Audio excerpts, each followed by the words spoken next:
நண்பர்களே, மணி 8. பாருங்கள் எப்படி பனிமூட்டமாக இருக்குன்னு. ஃபுல்லாக பனிமூட்டம் தான். எனக்கு கொஞ்ச நேரம் தூரம் போனால் ஸ்லீப்பிங் புத்தாவை பார்க்கலான்னு நாங்கள் புத்தரியா அங்கே தூங்கினாருன்னு எனக்கு தெரியாது. போய் பார்ப்போம். அதுதான் இவ்வளோ மெயின் வியூ பாயிண்ட்னு சொன்னாங்க. எவரெஸ்ட்டாக பார்த்தாச்சு.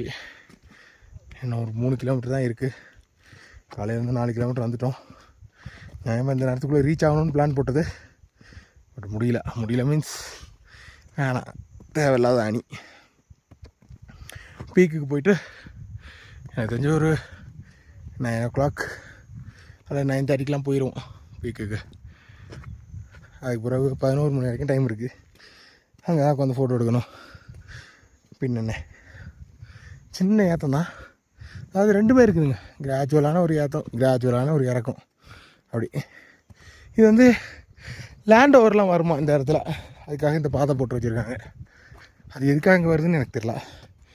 கேட்டேன், லோக்கல்ஸ்லாம் அதில் யூஸ் பண்ணுவாங்க அப்படின்னு சொல்கிறாரு. நம்மக்கிட்ட தான் ஷிஃப்ட்டுக்கார தவிர வேறு ஒன்றும் இல்லை. அங்கே லோக்கல்ஸே லேண்ட் ஓவர் வச்சுருக்காங்க.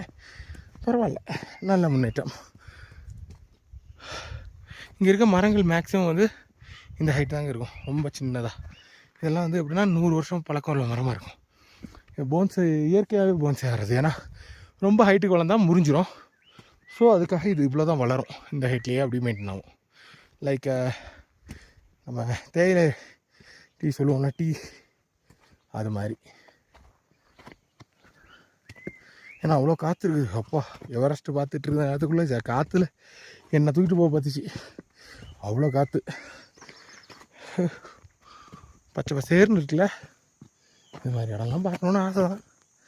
என்ன நம்ம ஊரில் இந்த மாதிரி கிடைக்கிறது தான் இல்லை.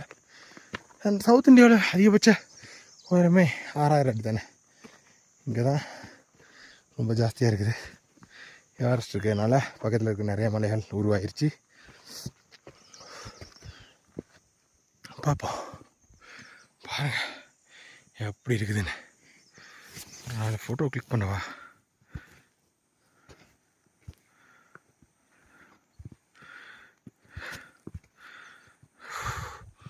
சூப்பர்ல. ஓ, என் கை வேறு இங்கே மறைக்குதா ஃபோட்டோவில், எனக்கே தெரியாது.